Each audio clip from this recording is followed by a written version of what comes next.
Let's get to our second pastor. This is your boy, Shane. You What? No, he is not my boy. You have always said No, I'm not. how much. Literally, Never. every time you're like, "Can we get Carl on the podcast? Can we get him on the podcast?" I'm like, "No, Shane." Never, because I knew that we would never be able to get Carl on the podcast because I'm not Justin Bieber. Right? I'm not Selena Gomez. I imagine he's a guy who likes to talk about himself, though. Yeah. Carl. All right, explain. But he needs a bigger platform than our piddly little podcast. All right, explain who Carl Lentz is. Okay. What happened? Carl Lentz was the lead pastor of Hillsong Church in New York. A lot of people obviously know who Hillsong United is. And Hillsong Church started in Australia and now is all over the world and is a global church started by Brian Houston. Joel Houston, the son of Brian, is the lead singer for Hillsong United. Yeah. And but Hillsong Church New York, Carl Lentz was the lead pastor there for many years. I don't know exactly how long, probably like over 10 years. Sounds a little too long. Yeah. So the thing about Carl Lentz is he has always been the picture of what a celebrity pastor is. He's the image of a celebrity pastor. He's Him on and Preachers probably and Sneakers. Steven Furtick. Him and Steven Furtick on Preachers and Sneakers. But I don't see all the Steven time. Furtick with celebrities as much. Right. Where Carl was always with celebrities. Yeah, Chad Veach is another one who he likes to hang out with celebrities. He's just like Judah. Yeah, Judah Smith, another one. But Carl Lentz, he was like the first one, and he has been the most famous celebrity pastor.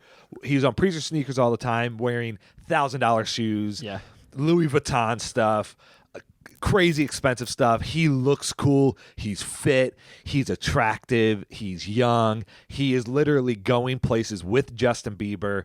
Chris Pratt was a member at Hillsong. Kim Kardashian's a member. Selena Gomez. He literally was not only a pastor, but he then turned into. He was the pastor of celebrities. Now he was a celebrity himself, for sure, and he loved being ate it up. He ate it up. He loved the limelight. He was always around celebrity stuff. There's pictures of him without a shirt on. I just showed you the one though. That man is ripped. There's that one where his shorts are insanely low. Just type in Carl Lentz shorts. That's all you have to type. Don't do that unless you want to sin. Yeah. It's insane how low those shorts are. Yeah. I don't know how you're not seeing anything. Yeah.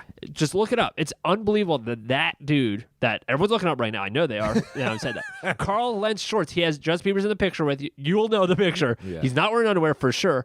And it's like, how is a pastor walking around flaunting stuff like that? Yeah, it's not like Justin Bieber was clothed. He's fully clothed. yeah, Justin Bieber's next to him with a shirt on. Why is he? I don't know. Maybe they just got done working out and he was hot and I don't care. Needed to breathe. You all over. Pull your his shorts up. Man, pull your shorts up. It's unbelievable how deep into the celebrity he fully embraced it. There's even like a video that Vice did on Carl Lentz from 3 years ago, and they were saying like, "Why do you wear like such expensive stuff?" It's like, well, it's because when people come in, they're like, "Oh, look, the pastor looks just like me. I can relate to him." And then the person was like, "But they're not wearing what you're wearing. Yeah. Like they can't afford what you're wearing. You're flaunting wealth," which we've talked about this multiple times. We had Preacher Sneakers on our podcast talking about it, but when everything happened with Ravi Zacharias, it was like for the Christian community, like, oh my gosh, heartbreaking. Yeah.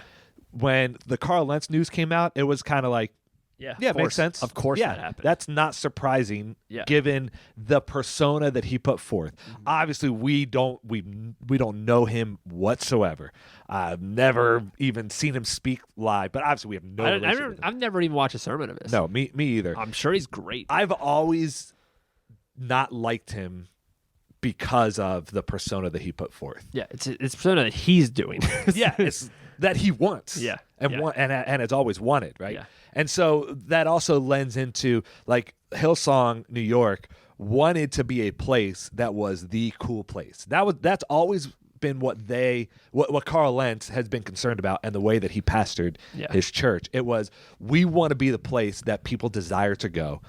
And this whole celebrity culture. For example, there was an article that came out, and actually the Preacher Sneakers guy who we've had on our podcast, he wrote an article that we could reference on Religious News Service about the Carl Lentz scandal, and he referenced another article on page 6 that says Hillsong Church operated like a nightclub with VIP treatment. And what they would do is they would have, it's a huge theater or auditorium or arena, I guess you could describe it as. I've never been to it. What is it? The Gramercy Theater in New York. I don't know how many people fit in that thing, but they would reserve about 100 seats in the front where everybody could see for celebrities only, for VIPs only. And for a normal person with no celebrity status like you or I, if we wanted to go there, and if you wanted to get a good seat, you would have to show up hours ahead of time and wait in line just to get in and get a good seat. Now, there were always seats available. They never turned anybody away, but you would be seated in the back. Like it's first come, first serve. Yeah, wherever you sit. Yeah, wherever you sit. And so people would literally show up hours ahead of time, but they always reserved about 100 or so seats for Justin Bieber, for Kim Kardashian, for Selena Gomez, for celebrities, that they could just text whoever. They would have a number. They would text, say, hey, I'm coming with a +1. And they would show up right when service is starting, and they would be almost paraded in so that everybody would see, oh, my goodness, Justin Bieber is here. Wow, I have to be here. And they exalted this celebrity status in a church. Yeah. That's the culture that was created. And the pastor led that charge. So what happened to him? We never even said what happened. Oh yeah. He was fired because he's been having affairs, and not the rumor. He's admitted to it. He's admitted to it that he has been having a long affair. Now he's married with children, 3 kids, an affair for a long time. But it's not just one woman that he's been having an affair with. He's regularly been sleeping with women. Actually, on the way here, I watched an interview from the person that he was having the main affair with. Oh, really? And according to her, she said that he just said his first name. She didn't know who he was. Oh. I don't know how she met him. He never said what his job was. The only thing he said he did is that he worked with celebrities. That's what he would tell him, because he doesn't want to say I'm a pastor. She eventually found out that he was married, but she still kept having the affair.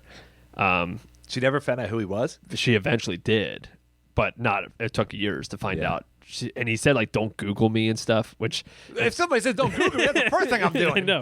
So it probably took hours. It probably took to the first bathroom break to find out. But she didn't know his last name, so just looking up Carl in New York, you're going to get a lot of Carls. But yeah, so it eventually came out, and then so he posted a long thing on his Insta. I'm not going to read it, but I was just looking at it. He only admitted to, I believe, one affair, right? I think he just admitted to not being faithful. Yeah, it was more that he was let go from his church. I was unfaithful in my marriage. Yeah, that's all he says. So whether that's one or continually, but the main reason that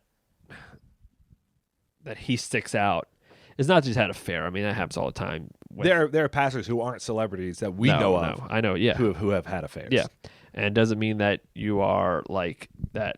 God can't love you anymore. It doesn't mean any of stuff.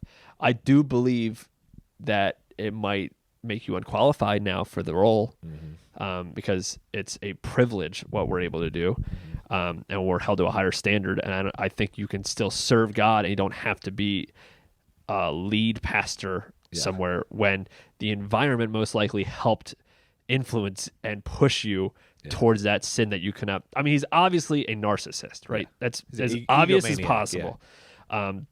And then you're a pastor of an insanely huge mega church with celebrities. He's friends with a bunch of celebrities. Of course. How does that not go to your head? Yeah. I know pastors that are narcissists now, let alone then you put all that. Like, it's just going to like a church of 75 people who are narcissists. For sure. A lot of church planners are narcissists. Yeah. So like, I get how it happens very easily. But I know what's going to, I know the story. I know it's going to happen. He'll be fine. He's going to lay low. And then in a couple years, maybe not even that long. Didn't take Perry Noble that long. No. I mean, he didn't have an affair, but he was just abusing alcohol. But again, I think the culture pushed him towards that. I even know somebody who came to our church who used to go to his church that knows Perry Noble. And said like, yeah, now he's like it's not like a small church by any means, but definitely not a big church that he's pastor of, and he loves it. He loves not being a celebrity anymore. He loves, even though he's still. Well, have you seen him on Twitter? Yeah, I've seen him on Twitter. He likes to argue. He likes. He's to a Southern argue. boy. He likes to argue, and he doesn't like masks. That's for sure. He is a Southern boy, and he had COVID. He got COVID too. Shocker. Yeah, shocker. I wonder how. Shoot, was it? I think I lost. You were talking about Carl Lentz and being an egomaniac and a narcissist and the celebrity culture, right? Yeah. So it just fuels that type of behavior, especially when you're a narcissist. And I'm getting to a point where I don't know if anyone can be a celebrity pastor. I think that's a question. So, like, is it possible to be famous and a pastor and I don't know. See, I don't know, because like Billy Graham never had anything, right? As far as I know, right? The only thing I knew was the Billy Very Graham true. rule, which was to prevent him from doing that. Yeah, which people got mad about. And I understand their arguments for it, but the man didn't cheat. So Carl Lentz didn't have the Billy Graham rule. He maybe should have. But like, and for those who don't know, the Billy Graham rule was he was never with a woman that wasn't his wife alone. Yes. Yeah. Never at a meeting, never in a car, nothing like that. The argument is that make it where women cannot go up in a level, and maybe. But that's not today's topic. But I mean, I think of like, if this comes out about Stephen Furtick in the next couple of years. Oh, I wouldn't be shocked at all. Not at all. Oh, I know what I was saying about Carl. I guarantee you in the next 2 or 3 years, either he'll be a pastor somewhere else, or, and that church is going to blow up because we love to forgive. And we cannot put forgiveness on, like, yeah, we forgive, but doesn't mean I'm approving this role. You've forfeited that role. Or he'll work with like movies. Yeah. I could see him being like some kind of producer or director with all of his celebrity. One of those two are for sure going to happen in some years. I no doubt. What's up, everybody? Thanks for checking out this clip of Not Your Mama's Christian Podcast. You know the drill. Make sure to subscribe to our channel and hit the notification bell. You can find the whole episode anywhere you get your podcast. You can also follow us on social medias, or you can do none of it. What do we care?